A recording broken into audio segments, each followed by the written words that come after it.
evening, everybody. Welcome back to Spirits and Ghost Stories. I'm your host, Thomas Aarons. And I'm Carly Bird. Week 80. Week 80. Here we are in the August doldrum, slowly getting to the best time of the year, which is the October spooky season. Yes. Indubitably. So for this episode, we have a spooktacular time getting back to our roots in old Appalachia with another tale of harrowing horror into the spooky mountainside. But before we get into that and we get into our scary things in the news, Carly, what devil's brew did you make for us tonight? Well, Thomas, this evening I decided to go a little more creative than we've been doing, considering all we've been drinking is tequila shots and wine straight from the bottle. And water. And water. Sometimes just liquid death. And water. For all you Satan worshippers. This evening we're drinking, oh gosh, I'm going to pronounce it wrong. Disaronno. But I can't say. Disaronno. What was the word I struggled But with today we went to the meat market, the deli, the butcher shop. And Thomas asked this poor woman first for knuckles. It's really good. She got us cow knuckles. And then I go, "What is this?" And Tom goes, "Oh, I'm sorry. I meant the bone moral." And I'm like, "You mean the bone marrow?" And he goes, "Yeah, the bone morale." And I'm like, "No, bone marrow." And so we stood there and we talked to each other like we were an old couple in our 80s while this poor woman working at the butcher's shop tried to help us out. I can't pronounce English very well. Anyway, so that's actually really good, by the way. Disaronno. And it's pretty much a 50-50 mix between Disaronno, because I like my drinks strong, along with some simple ginger ale.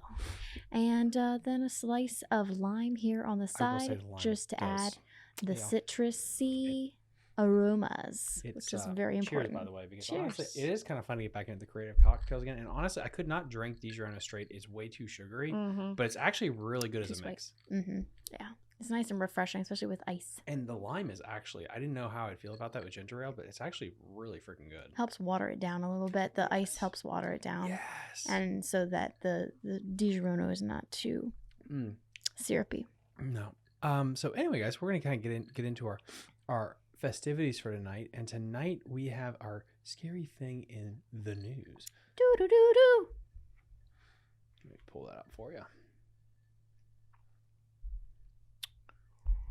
Oh, screen. It's the scary things of the news. Let's go. Not deer, not going to the woods. And this was this year, by the way. Because of all the sightings that were happening in Tennessee from locals seeing not deer, they had to bring out this article. The not deer has been frightening people for centuries. I recently began listening to a podcast about the Appalachian religion. It'd be hilarious if it was like us. What? Oh my gosh. Okay, they were listening to our podcast. Spirits and Ghosts. Like, wait, what? Wait. Crazy. Hold on. About the Appalachian region that I recommend. It's called The Old Gods of Appalachia. We're going to bookmark that. Totally. And it talks about the legends from around the area in the story format, starting with the Anglo-Saxon colonization. And how many times have we talked about that, by the way, about those different groups that like settled here? Colonization of the Appalachians and the Scotch-Irish and indigenous tribes that were here before them. While it hasn't mentioned them yet, it reminded me of the not deer. So I thought I would write an article on them. While it stems from the multiple sources with multiple variations, according to Skeptical Entrepreneur, the Tumblr used by the Ural Will O the Witch coined the name, which has been used in regular spaces, including 4chan, Reddit, TikTok, Tumblr, and places like that. The not deer has been sighted throughout centuries all over the world, but with seeming focus on the Appalachian Mountains. Each sighting has small differences, but with the same things in common. Most people who have seen them say that there is an uncanny intelligence behind their eyes, which are often forward-facing, the way a predator seems to be. And they have joints that bend in weird ways. In many ways, it seems similar to a Native American monster, like a skinwalker or a wendigo. There are multiple pictures and videos of this of this creature on the internet. And what is weird is as this internet legend grows, so does the sightings. And the article just goes on to that. And I think it's interesting. Like this is still really hot in the public eye right now. People are still seeing these not deer. And really to give a little bit of history again, guys, to brush up on the not deer. The term not deer is used in online communities, particularly on websites like Reddit, of course, 4chan, places like that, for the phenomenon of a creature that individuals claim to have encountered, which shares some similarities to a deer, but appears unearthly or uncannily like something else. These alleged encounters often accompanied by stories of strange behavior, unusual physique, teeth, and aggressiveness. The term not deer is a play on words, suggesting that the creature is not quite what it appears to be. Now, what's interesting about this is it also takes place in Appalachia. Like that other article has stated, and we have stated so many times on all of our Appalachian stories, Appalachia has a deep-rooted history in Anglo-Saxon America. And as we learned from the water kelpie episode that Carly did a while back, which I think we need to do another one on that again at some point That to one's revisit so good. that. She did a really good job with that one. That the Irish and the Scottish come from a great lineage of storytelling and bringing culture with them, and that goes back to the water kelpie, the banshee, dragons, things like that came from those two cultures, which is the Celts basically. Right. That is brought over to Appalachia, and then you take this isolated people that take that old world culture and they combined it and blend it with new things like the Native Americans, the skinwalkers. They're a great example of that. And all of a sudden, you have these new legends sprout out in these thick places of West Virginia, Tennessee mountains, the Smoky Mountain ranges. It's really insane when you think that, and we touched on this on an old episode, by the way, please go watch it, that places in West Virginia and Appalachia didn't receive power until around World War II, whereas California was completely modernized like 100 years beforehand, about 50 years beforehand. Which is crazy. So there's this huge part of the country that was basically isolated. You were isolated in the woods where tales could spread of creatures you could see. Right. And I think that's absolutely amazing. And honestly, if you've ever been in the woods at night, it can be freaky sometimes. And if you're a hunter. Now, I will have to say this before we get started with the main story. Where did all this come from? One thing is Native American folklore of the Wendigo, which is a very supernatural creature of, I forget the tribe's specific heritage, but we will be doing another story on them shortly with all the goods and deets there. Skinwalkers could be another part of it. Yeah. And more of a real world aspect is probably chronic wasting disease, where it's a brain disease in deer, which do make them look dead-eyed and they act unnaturally like not a deer. And it will give them more aggression, they're not afraid basically. And that probably helped with. It's kind of like rabies. It's kind of like rabies, but for deer. Yeah. But that doesn't mean there aren't some of this that is true. And it's so weird what you can see when you go out there at night. And I think that really gets into today's tale, doesn't it, Carly? It does. But oh yes, I'm sorry. First, yes. I'd like to give a shout out. Huge shout out. To, I'm pretty sure, okay, S. Braun, Scott Braun, I believe it is, sent us an email talking about a post that he saw on Facebook and thought of Tom and I. He said, I've heard of a few of them, but not a lot. Some look interesting or unique, but I'm guessing you could have fun backgrounds or stories. So basically, he sent us a link that takes us to a Facebook page that shows cryptids of USA, and there's a bunch of cryptids depending on the state. So for cryptids of Wisconsin, we have some drawings of like the Beast of Bray Road, Cumberland Beast, the Gnomes of the Field, here you go, Haunchies.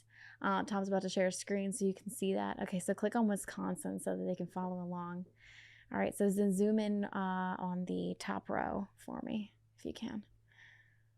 There you go. Well, I like the creatures there on the second row, too. Yeah, so we got the Hodag. Remember, we did a whole episode on the Hodag. Got a lot of good results about that one. Yeah, and the Kidrick Swamp What's It? I mean, there are a ton of things here. Lake Winnebago Water Monster that I'd never even heard of before, but this is just such great resource for us to be able to, like, look into more monsters and cryptids that we didn't even know existed. So thank you so much, Scott, for sending that along. We really appreciate it. That's really cool. And honestly, because there's so many of these, I feel like what we could do, and this is what I'm probably going to do, guys. Just attach the link. I'm going to print it out.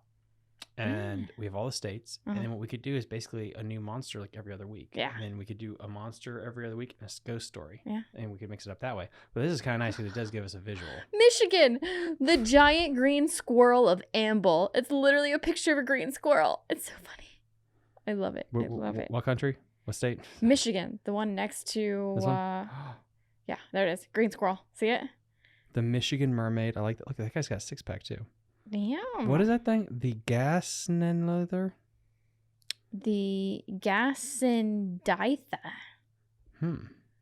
Ooh, that looks really scary. It's like a Medusa, snakehead, dragon monkey. Nail rogue. These are intense.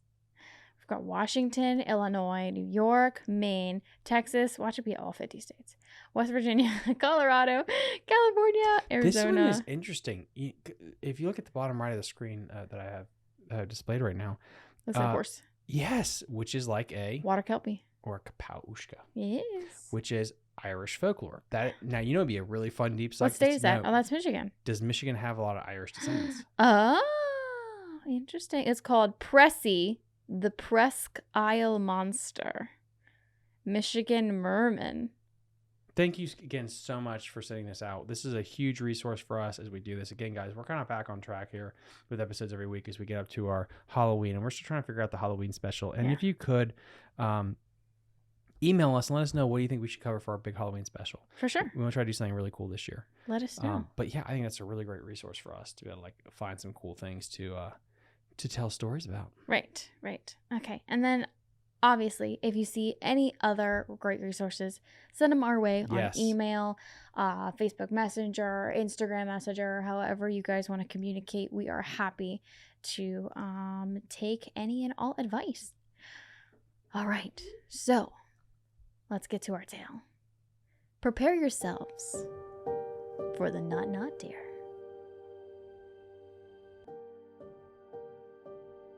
In the heart of the Shenandoah Valley, where the Blue Ridge Parkway weaves through the ancient hills, lies a stretch of road that harbors secrets untold. Skyline Drive, known for its breathtaking vistas and tranquil beauty, held a sinister secret that few dared to acknowledge.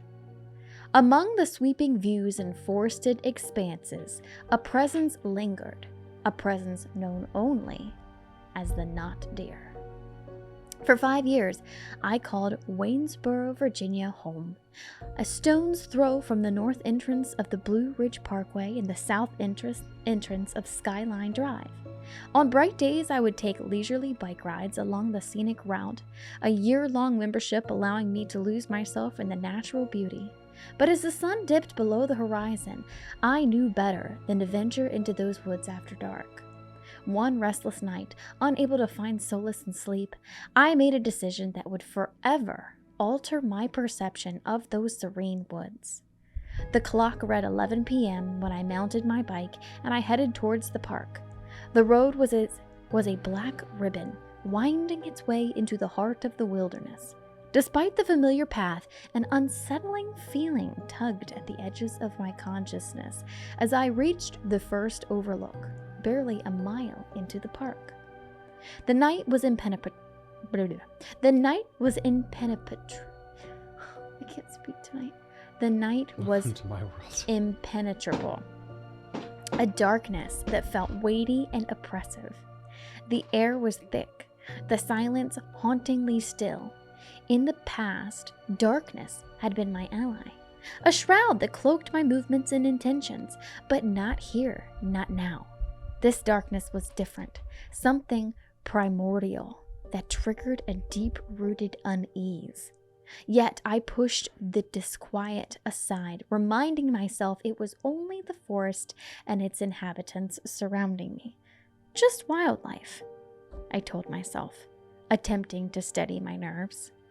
I clung to the edge of my bike, staring into the abyss, attempting to find comfort in the distant lights that dotted the valley below. Minutes ticked by, and slowly the anxiety began to gnaw at my resolve. A sense of being watched, a malevolent eyes locked onto me, burrowed into my mind. The feeling was uncannily reminiscent of wartime instincts, the sensation of impending danger. I knew something was out there, lurking just beyond my sight. The overlook I perched upon was a precipice, a drop into nothingness.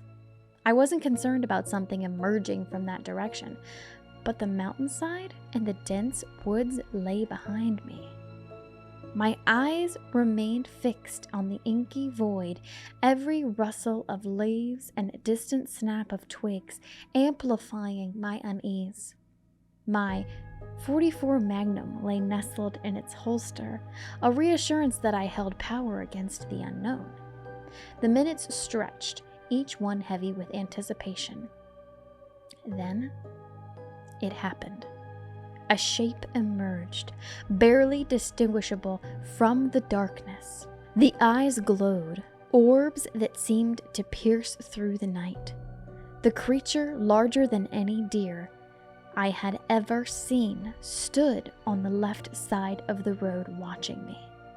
Fear surged through me, that primal instinct screaming danger. But I needed to move, to escape the unsettling gaze. I started my bike, its rumble breaking the silence. Slowly I edged forward, the creature's form gradually becoming clearer. It was a deer, but unlike any I had encountered before. Its proportions were warped, as if a distant memory of a deer had been woven into reality. Its legs were elongated, its body strangely barrel-chested, but most unnervingly were its eyes, intelligent and malevolent, seeing beyond the surface and into the heart of my being. Nope. My unease grew into a pressing fear, and I decided it was time to leave. The rumble of my bike was my companion as I rode away, the sensation of being pursued clawing at my thoughts, yet with distance came relief, and I was finally free of the oppressive presence. I never returned to Skyline Drive at night alone. The woods, so enchanting by day, held a darkness that defied explanation. The not deer, a manifestation of the unknown, the uncanny, and the macabre, forever imprinted on my memory. Those woods still call to me, but I know better than to heed their haunting invitation after the sun sets. And that was the tale of the not deer. If it is a real demon. Okay, so you think it's not of this world? Oh yeah, definitely not. It's something, so I think maybe a demon like possessed a deer. I feel like it's something like in this is a pull from another episode you did. Is the Japanese spirits that come back to life? The Yanoki, something like that. I don't remember the name of it. It's basically like evil souls that are left behind, and so it's like you wonder if it's somebody that died that was evil, right? And now their soul is just like lurking in the woods, right? That's creepy.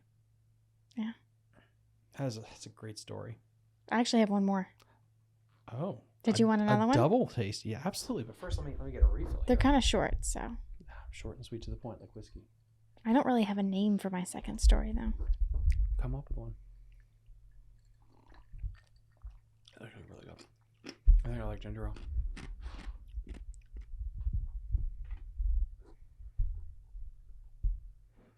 Time now for the tale. It comes at night.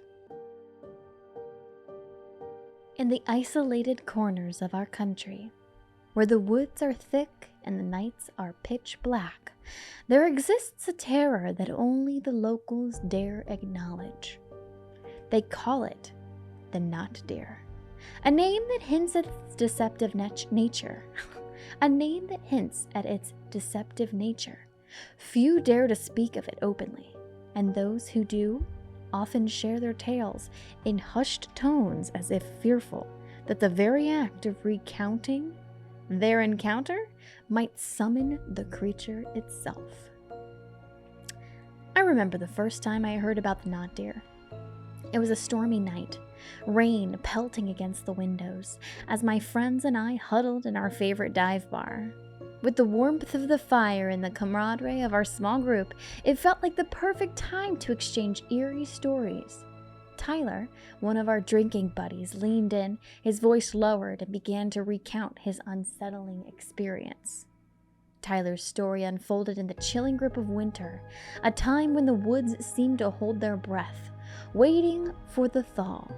He was driving home from the university, his car carefully navigating the icy roads.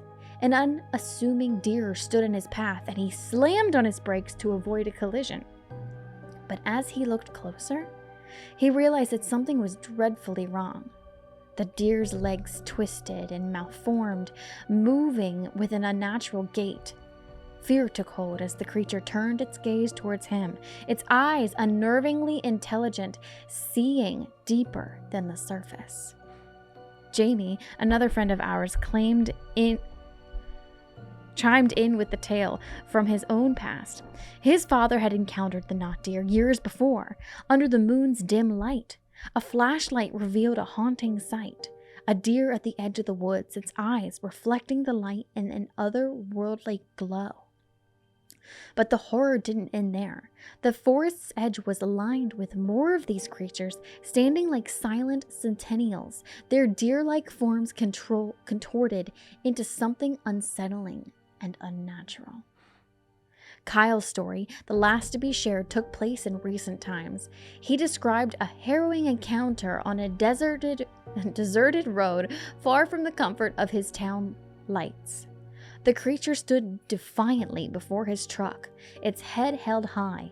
In a terrifying twist, it raised itself onto its hind legs, an aberration against the backdrop of darkness. The creature's breath was as an eerie symphony of rasps and coughs, the sound sending shivers down Kyle's spine.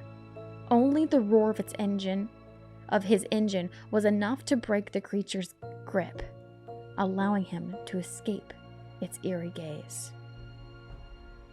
As the stories wove together, we were left in a heavy silence, the weight of the unknown settling upon us.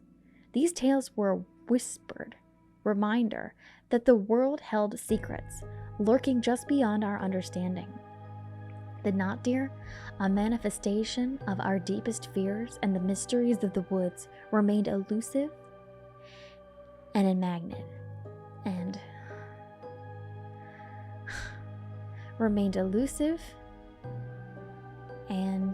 Majestic.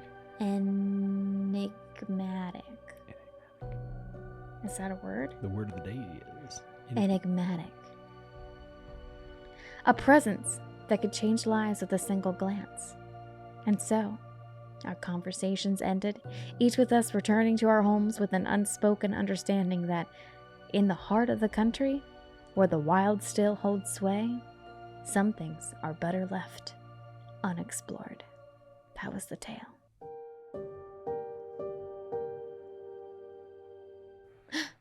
So, those specific tales made me think aliens. What do you mean? Well, they're creatures, right? They seem to have otherworldly eyes. They seem to be able to stare into you, but they didn't quite have like those haunting. It never was like haunting like a demon or like a ghost, like it was coming out to get them. It never chased them. It was never after them. It was kind of just observing them, which kind of gives me more of like an alien vibe. Guys, let us know in the comment section down below, and please feel free to email us at spiritsandghoststories@gmail.com. Should we do more alien stuff? Is that part of Spirits and Ghost Stories? Because the whole thing with Joe Rogan, not Joe Rogan's not an alien, but like he just covered this, and the government has. I think it's part of Spirits and Ghost Stories. You think so? Yes, and I think 411 is part of Spirits and Ghost Stories just as much as aliens are. It's true. We've done multiple 411 ghost stories. I didn't even think of that. That is very true. Yeah. Yeah, because like the whole thing about being abducted, that's creepy. But I guess like being abducted is way better than being cornered by a cryptid. Being abducted would be better than also being possessed. Yeah. Are you really trying to weigh that out? Shouldn't that just be an easy answer? That's if you believe in the supernatural. Yeah, but wouldn't you rather be abducted than I possessed? feel like if I'm possessed, I still have a chance like getting back. Because you don't want this soul. Come on. No one wants this soul. Okay, but honestly, Getting mauled by a cryptid, 100%. Yes. Yeah. I'd rather be right, probed. that'd be horrible. Yeah. But getting possessed or being shot up in a spaceship where I probably will die too. I don't know that you'll die. I imagine like being shot up into a spaceship also means they're gonna just like chuck you out later, like naked and running through the middle of like, a crop field. A crawfield? I said a crop field. Oh, crop. Just a crawdad field. Crawdads. What is a crawdad field? But guys, let us know down in the section below. That was episode 80 of Spirits and Ghost Stories. Please like and subscribe to the channel. It really helps out the algorithm. And we'll see you guys next time on Spirits and Ghost Stories. Bye. Bye.